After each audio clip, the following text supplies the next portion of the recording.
Halo teman-teman semua, kita jumpa lagi nih bersama Ikatan Wajib Pajak Indonesia. Bersama dengan Ketua Umum IWPI Pak Rinto yang sudah teman-teman kenal semua ya. Dan langsung juga bersama anggota IWPI Bapak Sujono. Halo Pak Sujono, masih sehat hari ini Pak? Sehat, sehat, sehat. Terima kasih, Pak Awan. Luar biasa ya Pak Sujono, sehat sekali hari ini. Kita langsung ke Pak Sujono dulu ya, nanti akan kita minta kesimpulannya nih dari Pak Bos IWPI Pak Rinto. Bapak Sujono hari ini mau bahas mengenai pejabat serasa preman. Ini sehubungan dengan sidang di pengadilan pajak kalau tidak salah ya. Nah, bagaimana nih IWP menanggapi ini Pak Sujono? Ya, kemarin sidang kita ini cukup seru dan saya lihat YouTube-nya pun hari ini sudah dilihat oleh 4.000 orang lebih ya, menyaksikan sidang kita. Jadi ya banyak juga masyarakat sekarang sudah sangat tertarik dengan sidang-sidang di pengadilan pajak dibandingkan sebelumnya ya. Mungkin sejak ada IWPI, sejak ada pajak smart, itu orang semakin tertarik. Karena pajak ini tidak bisa lepas dari kehidupan kita. Betul. Ini ini pajak ini ibarat produk Unilever, ya. Setiap rumah tangga pasti ada, nggak mungkin nggak ada, ya. Kita bapak, suami, istri, anak yang berusaha pasti berhubungan dengan pajak. Jadi mau tidak mau semua rakyat itu harus memberi perhatian kepada masalah-masalah pajak ini. Kehadiran kita IWPI dan Pajak Smart adalah untuk mengedukasi masyarakat dan kita juga menghimbau masyarakat mengikuti aturan yang sudah ditetapkan oleh pemerintah. Membayar pajak memang adalah kewajiban kita dan hak dari pemerintah untuk mengambil pajak dari kita. Tetapi yang kita inginkan semua itu dilakukan sesuai dengan peraturan dan prosedur yang berlaku. Jangan Jangan pejabat fiskus bertindak sewenang-wenang di luar ketentuan yang berlaku. Apa yang kita saksikan di dalam sidang kemarin, saya ingin mengatakan, dan kemarin mungkin saya tidak menunjukkan bukti daripada fiskus mengatakan, kami boleh melakukan asal tidak di, diatur oleh undang-undang. Hari ini saya akan memperlihatkan apa yang mereka katakan. Ya, Pak Awan, silakan. Jadi saya tidak dituduh membuat statement yang tidak-tidak. Nah, ini jawaban dari Kementerian Keuangan Republik Indonesia, Direktorat Jenderal Pajak ya. Ini jawaban tertulis dari mereka terhadap sidang kita. Kita langsung ke halaman 6.2. Ya. Yang ini Pak. Poin 2, ya di sini kan mereka menjelaskan soal surat kuasa itu kan. Mereka mengatakan bahwa berdasarkan ketentuan di atas bla bla bla, tidak ada ketentuan yang mengatur bahwa surat kuasa harus diberikan dari pejabat yang hierarki jabatannya lebih tinggi kepada pejabat yang hierarki jabatannya lebih rendah, sebagaimana terjadi dalam penyusunan surat tugas. Dalam hal ini tidak ada ketentuan yang dilanggar, tergugat. Waduh, sebenarnya ini diatur di Undang-Undang Administrasi Pemerintahan. Tetapi ya saya tidak tahu kenapa mereka tidak melihat itu. Dan dengan begitu enaknya mereka ngomong, dalam hal ini tidak ada ketentuan yang dilanggar karena tidak diatur. Seorang pejabat tidak bisa berkata begitu. Dia harus melakukan apa yang diperintahkan undang-undang. Kalau undang-undang tidak memerintahkan, dia tidak boleh berbuat. Ya, jadi ada giumnya begini. Khusus hari ini mungkin saya juga ingin memberitahukan kepada seluruh wajib pajak dan fiskus yang mendengar ya, supaya Anda itu bertindak dan berlaku jangan lagi, kalau Anda berlaku seperti ini Anda akan kelihatan menjolimi ya. Anda berbuat sesuatu yang tidak diatur oleh undang-undang, lalu Anda suruh kita banding. Kalau Anda tidak setuju dengan saya, Anda banding keberatan. Nggak bisa begitu ya. Makanya kenapa kenapa hari ini kita melihat, mungkin nanti Pak Rinto akan mengomentar lebih lanjut. Hari ini kita melihat begitu banyak KPP itu ditutup papan nama dan logonya. Apa dosanya kok sampai begitu? Inilah sebenarnya ada kaitannya di sini.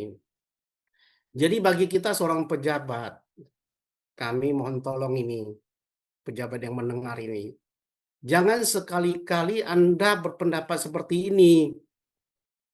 Kalau tidak diatur, kami boleh lakukan.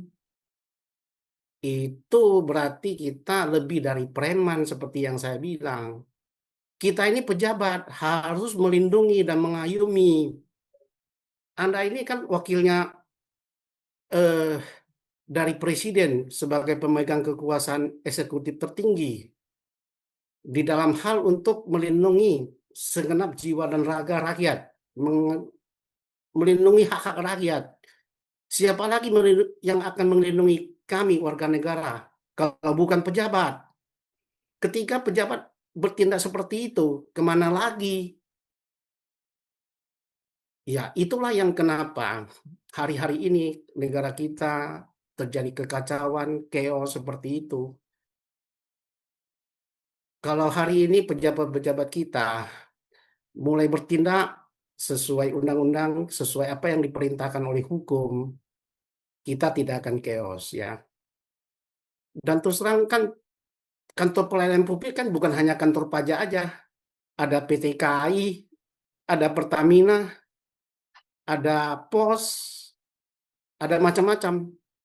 Ya kantor-kantor itu kan tidak begitu kan, sampai menutup apa nama toko, nama apa, nama instansi. Karena mereka itu tidak seperti itu. Jadi ini akan menjadi koreksi internal ya terhadap DJP.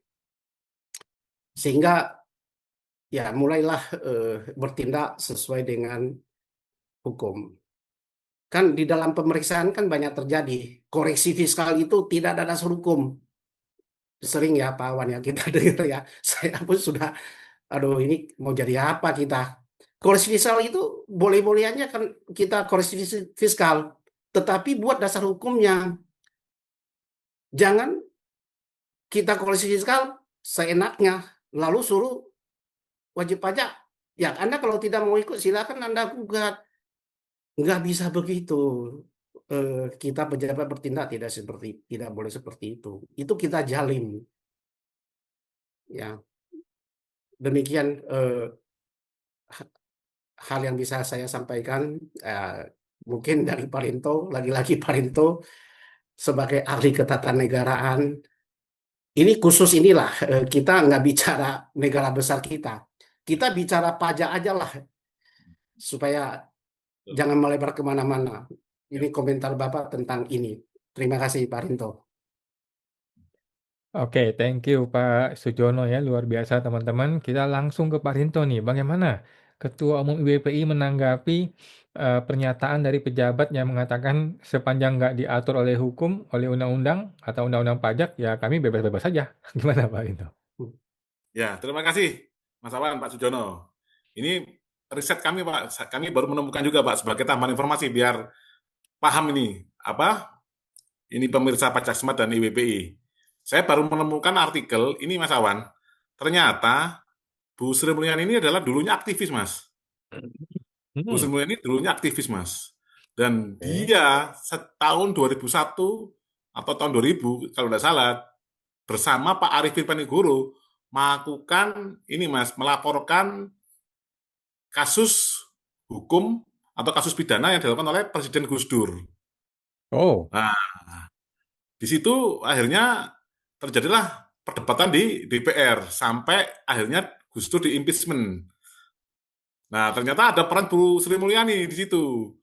Nah, jadi beliau ini memang sudah bermain di area atas, Mas Arhan, Pak Sujono. Jadi bukan lagi bermain di area ini Mas, apa undang-undang dan lain-lain, dia udah di area konstitusi memang Mas.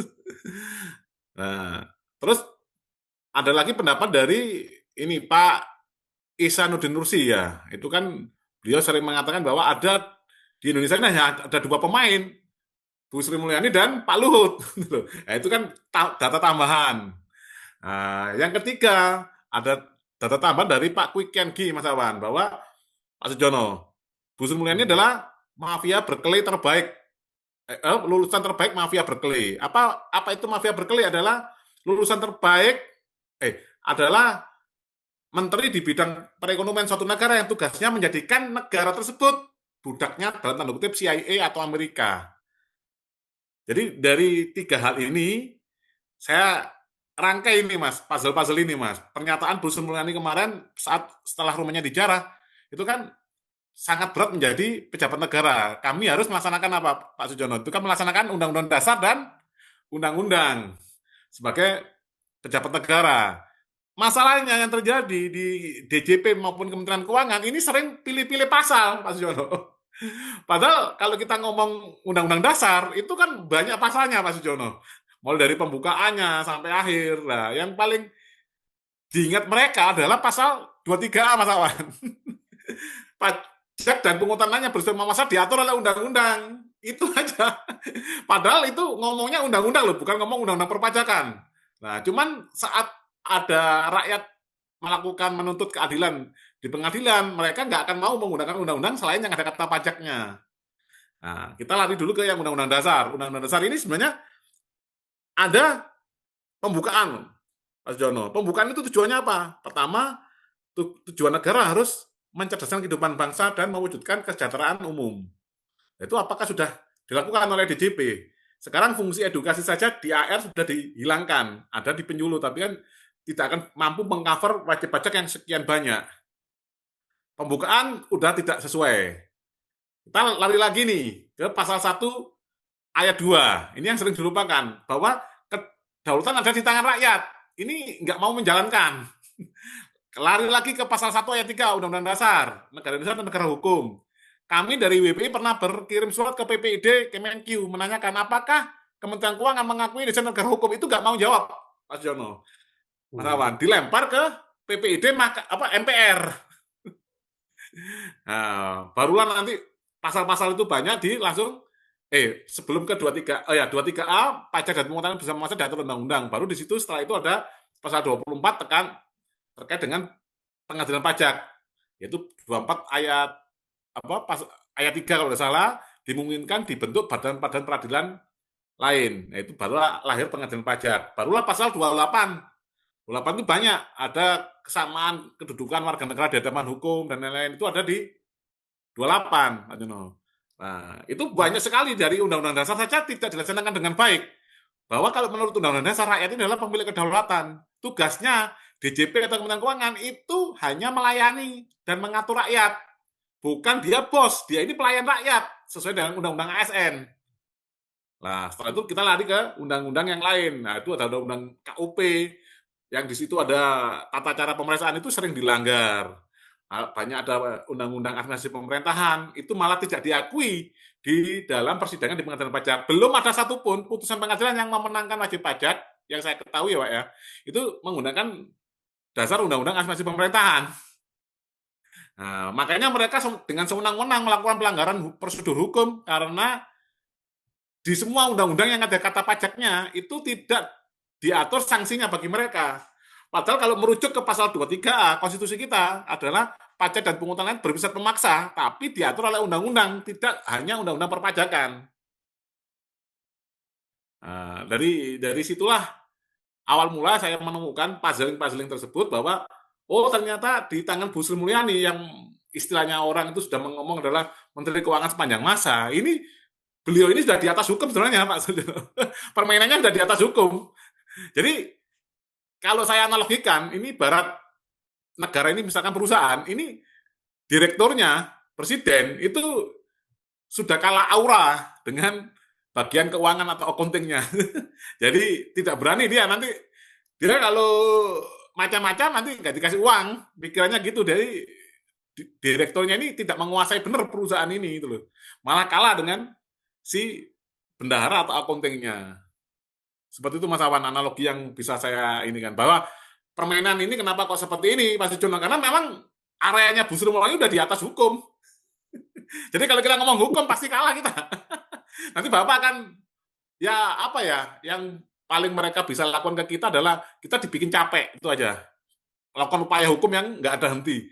Ya memang bisa Pak Sujono bisa lapor ke buat ke pengadilan negeri. Kita akan bisa keberatan, bisa banding, bisa gugatan. Tapi semua itu kalau kamu tidak, menurut saya pasti kalah. Dan itu terbukti dari pemeriksa pajak perusahaan saya, Pak Sujono. Mengatakan kalau kamu nggak punya kenalan di pengadilan pajak, kamu pasti kalah. Dan memang saya kalah beneran. Itu sudah terucap. Kenapa kok seperti itu? Berarti kan ini sudah kebentuk ini, dari atas ini, Pak. Dari atas sampai ke bawah ini. Mindsetnya kan sama. Dan mereka di dalam dirinya mereka adalah sekarang ini mereka memang pemilik negaranya itu adalah Kementerian Keuangan.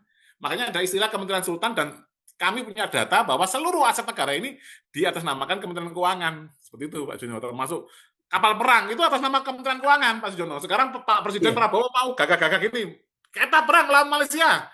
Bu Sri Mulyani ngomong, tidak bisa, nggak ada uang. Nggak bisa Pak. Jadi kenapa kekuasaan fiskal di bawah Menteri Keuangan ini adalah kekuasaan yang absolutisme terselubung. Sebenarnya seperti itu Pak Sujono. Kawan. Oke, luar biasa. Terima kasih Pak Rinto, makasih Pak Sujono ya.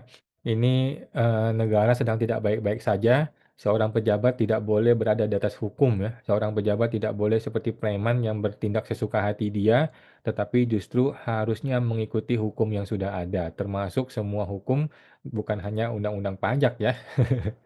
Oke, baik. Terima kasih Pak Rinto pemaparannya, terima kasih Pak Sujono pemaparannya. Terima kasih, kita jumpa lagi di podcast berikutnya Pak. Terima kasih Pak. Ya, terima Ya, kasih Pak sama-sama. Wan.